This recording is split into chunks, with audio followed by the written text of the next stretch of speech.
Well, hello, everyone. Welcome to Fridays with Sandy. I'm John Byrne with Poets and Quants. There's Sandy Kreisberg, and hi, everybody.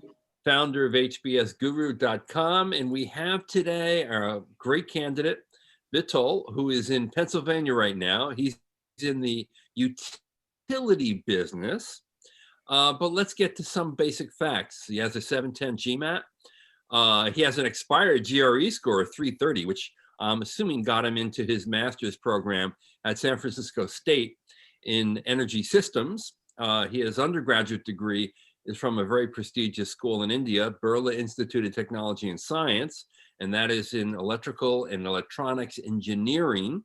He had a lot of fun at Birla. He got a 6.15 out of 10, but I think he redeemed himself at San Francisco State with his 3.7 plus. His schools, Darden, Ross, Fuqua, Cornell, and UCLA Anderson. He wants to become a consultant. Hi, everyone. Okay, hi, Vitul. Let's deal with the John. He says that's 6.15 out of 10 at BITS is equal to a 2.5.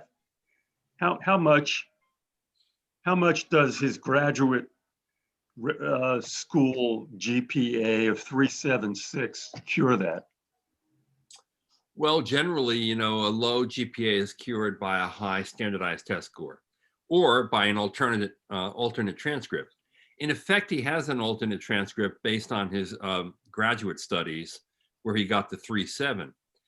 I think that you would advise him to be incredibly upfront about his GPA at the undergraduate level, right? Well, what we say about it is one thing. I'm just asking you about. It's a ding. How much? What a penalty it is, because don't the schools have to report that? Yeah, I think it's a bit of a penalty, also because on one level, you're falling into a very big bucket of male Indian engineers. Luckily, you were able to get yourself out of the big pile by going into utility work and instead of software development, let's say. Yeah. Okay. So here's the question: what does this guy have to offer that many of his countrymen cannot? How is he going to get ahead of other very smart South Asian international types? He has experience that many of them don't have, which is in the energy and utility business, dealing with big industrial companies. Right. And Patul, you said that people, you don't know people who get MBAs. No, it's kind of rare, Sandy. Yeah. So why are you doing it? That's a natural question. I guess the question is, I feel like there are many challenges facing the energy industry, especially in the US. Right now, the utility industry has been mainly archaic. There needs to be a lot of hand-holding, I feel, that needs to happen. I don't get it. Do you understand what he's saying, John? Yeah, he's saying he wants to become a consultant to help the energy industry into a new age, a new generation. Yes. But you see that talk like John, okay? Got it? Right. You got to say, I want to transition into consulting. And an MBA will be the path to get me there. And I see great opportunity ahead in the industry that I'm in, because they really need smart, analytical business types to bring them into a new era. Yeah, that's a good answer. We're prepping you for your interviews here. Got it. Okay, that's good. And then your target schools, did we mention that? Yeah, we mentioned UVA Darden is way up there, along with Duke, Cornell, UCLA Anderson, Michigan Ross. Okay, so yeah, so what do you think? Okay, so the GMAT scores of those schools are kind of in line with his current GMAT, which is 710. That being said, what do you think I would advise you to do with that 710? I think you would say take it again and just take it again and again and again. Right. Yeah. What do you think he should have? He should have a 730 or 740? Either. Okay. But, you know, given the choice, 740 would really help. Folks, take the we've, test 2 times. I let me, believe. let me just give my weekly tough love. There is a real difference, particularly if you're an Indian male. There's a real difference between a 710 and a 730 GMAT. Definitely. Even though the difference in the number of questions you get right on the test, maybe 1 or 2. That's it. Yeah. Colossal difference. My advice with the GMAT is don't argue, don't fight, submit, take it again and again and again. It's the it's the only significant thing you can do to help yourself at this point. Now, let me ask a question. Did you get that 710 on the at-home online test? I did, and well, unfortunately, I didn't improve as much when I went into a center as well. So Okay. it was, yeah. Well, here, 2 of your target schools are waiving GMAT scores right now, Michigan Ross and UVA Darden. And they're very serious about that. The question then is, do you submit the 710 or do you hide it? I would say you submit it because 710 is still a very good score. Okay. But those hey, schools, John, those schools, the average GMAT is 710 at Darden, 712 at Ross, but that's not the average GMAT for Indian male applicants. Indian males. Yeah. That's true. Although he does fall a little bit outside that high. Yeah. So you would say submit it.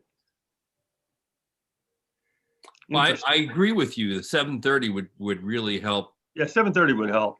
Okay, but these are just interesting things to dredge up.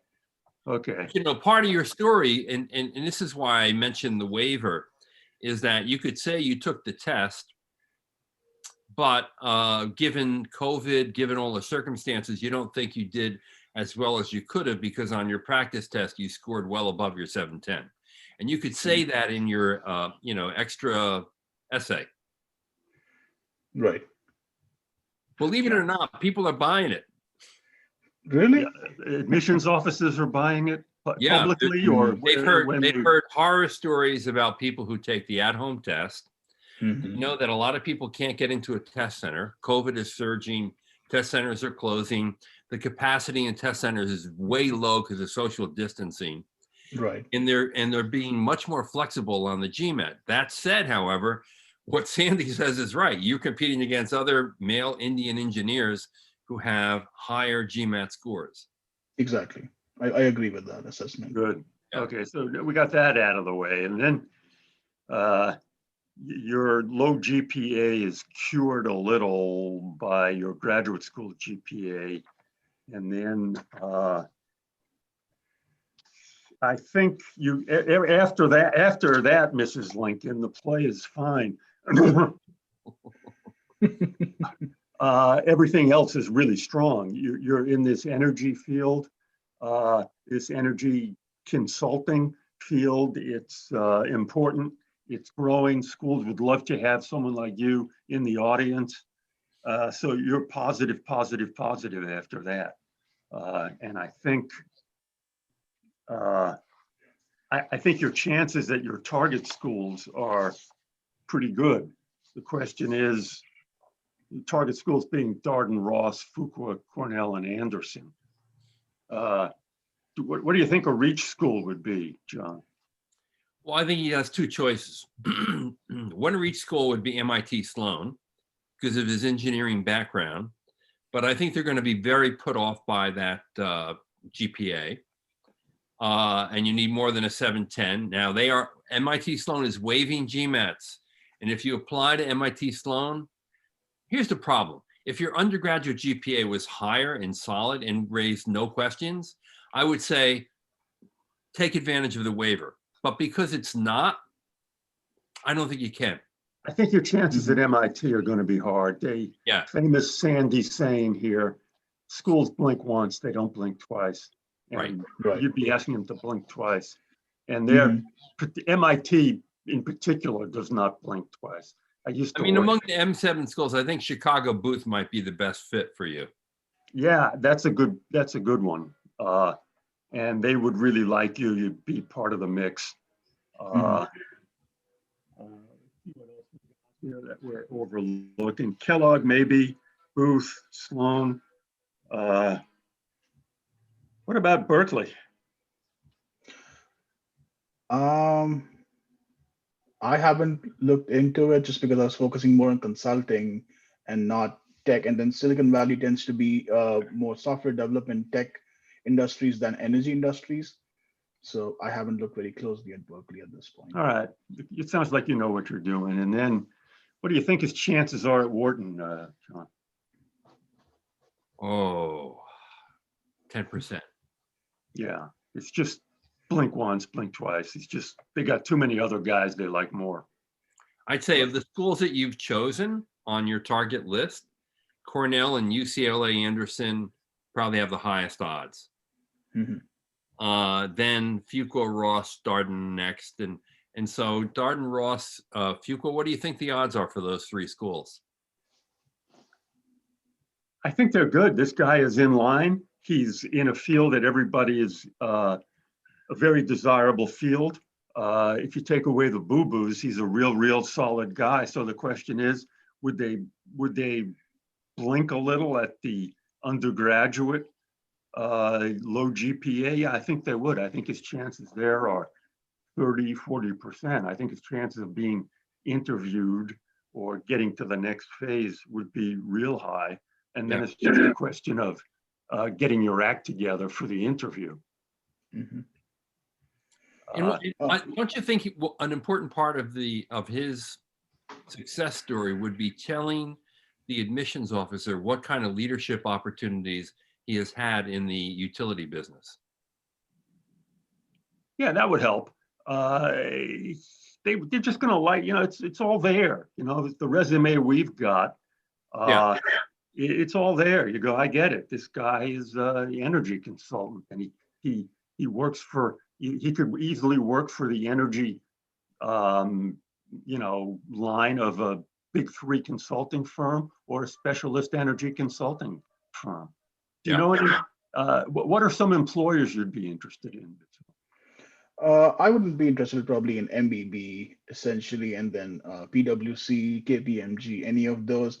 And like one of the challenges that the world will be facing in the next 10, 20 years would also be all these developing nations finally waking up and consuming more energy than they ever have. So yeah, so the need is gonna, so the market for energy consulting is going to increase. Good. Yes. Right. Okay. Why do you need an MBA at all? I mean, couldn't you get a job with those people right now? I don't think I would, because I don't have the leadership skills that I would need to lead a team of quantitative engineers and a management team, a marketing team like that without an MBA. That is I agree. He wants to get out of the narrow specialty of being an engineer and move into general management. Okay, so you're buying your freedom with 2 years of business school. I get it. Sandy, I want to reinforce what you said earlier about the whole, tough love business about the GMAT. If you really want to go to MBB, you're going to have to do better than a 710, because they're going to ask you what your GMAT score is. Yeah. And you got to get it into 730 minimum. Right. You think? Yeah, especially if you want. John, good point. Good point that people applying to business school who want to work for MBB should keep in mind that those places ask for your GMAT score. Mm-hmm. Just theoretical question. With a very desirable candidate like this guy in a field that's very hot, with a good business school performance, don't you think they'd wink at a 710? They might, because only yesterday I had an admissions director of a school tell me they've seen Bain hire people with below class average GMATs at Keenan-Flagler, UNC. So if Bain would be willing to do that, given your specialized expertise in this. Just making that point, but for everybody else out there who did not have the prescience to become energy metric experts, you might have to retake the GMAT. All right. I think your chances at your target schools are good, man. I don't know if going to Kellogg buys you anything. That would be, but that might be a reach. I think they'd like you there. You're their kind of guy. But for just dealing with your target schools, I think you're fine. You're an accomplished guy, and you can just explain. Okay, so here's how do you explain the low undergraduate GPA? This is important. How I would explain it? Yeah. Okay. Well, I feel undergraduate GPA, my undergraduate degree did not really align with my interests, and I kind of in a rushed decision, I went for the highest paying degree. So in that time, it was like electrical or computer science. And coming from a background of a family completely full of electrical engineers, I feel I was kind of covered. Okay, stop. You're killing me here. Yeah, sorry. I need to have a better answer than that. Yeah, you got to get that answer real straight. Yeah. What's the answer, Sandy?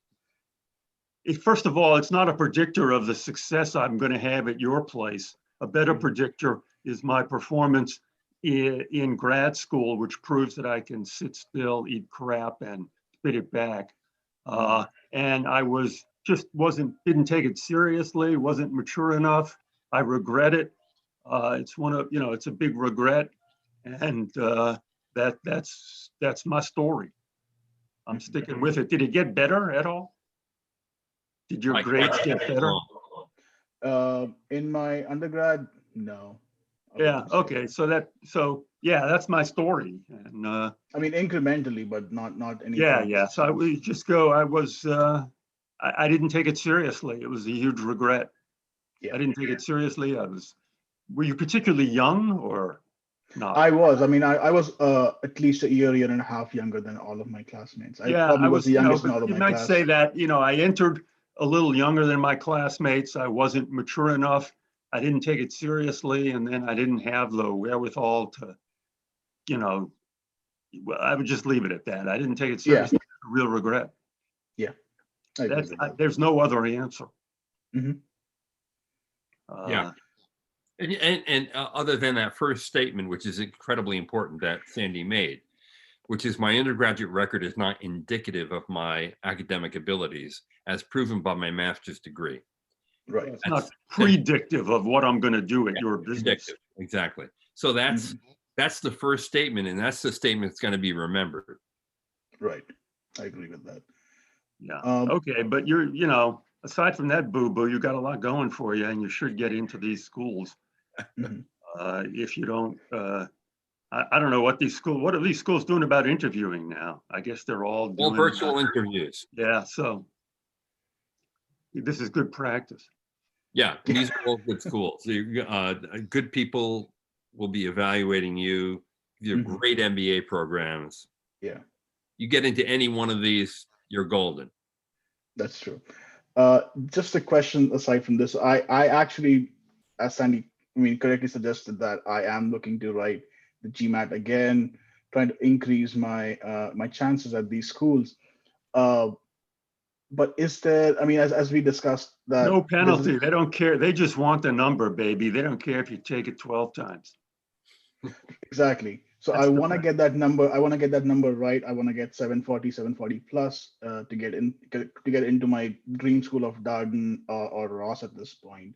Yeah, that would be a big help, and the 740 is a big help at McKinsey down the road. Right. Yeah, exactly. So Sandy's tough love is keep taking it. I wholly agree with that, and I can see how that's beneficial for everyone here. Nobody cares. They just want the number, baby. Exactly. And listen, if you take the at-home test, you don't do well, and you got to submit your application. Yeah. Tell them something like the UPS guy came to the door. He rang the doorbell, and my computer went bonkers. That's what literally is happening, because they make you take exams. I wouldn't say that. Masks on. I'm only kidding. I'm only kidding. You can't tell. John, you're such a large Falstaffian character. People don't know when you're kidding. Yeah. All right, then. So we think your chances are really good. Do try to improve your GPA. Maybe you go for a REIT school like Chicago Booth in the M7. And the other piece is do focus on your leadership or team leading aspects in your job to show that you have, leadership ability or potential. Yeah. All right. Thank you so much, Vital. Good luck to you. This is John Byrne of Poets and Quants. Thanks for watching. Thanks, John. Thanks, Andy. Sandy.